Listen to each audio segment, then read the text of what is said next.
There is a big mystery at the heart of galaxy collisions. Because when galaxies run into each other, which happens not infrequently in our universe, the supermassive black holes that lie at their centers could collide. And we think these black hole mergers do actually happen because we see gravitational waves that come from black hole collisions, we see systems that look like they could be binary black holes. But this process of taking two supermassive black holes and colliding galaxies and bringing them in together is really complicated. And that's largely because these black holes are just moving really fast around each other. They have a lot of kinetic energy in their orbits that they have to get rid of in order to actually get close enough to merge. So how do you do that? How do you get rid of the kinetic energy of these objects? Well, you give it to other stuff. Through a process called dynamical friction, a lot of that energy can get transferred to nearby stars or even gas and dust, thus slowing the black holes down and allowing them to spiral in closer and closer to each other. But there's a problem, because eventually these black holes will get close enough together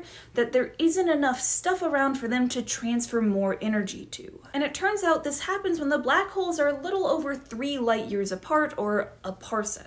Thus we have the final parsec problem. How do the black holes lose enough of their kinetic energy to cross that final parsec and actually merge? If new stars happen to get too close, that's great, but that's not very likely. Some work has shown that the introduction of a third black hole can make the orbits unstable and eventually lead to a collision. But there's not really a conclusive answer yet. We are pretty confident that black holes do form binary systems and eventually collide, but we just don't know how they do it. At least not in that final stretch.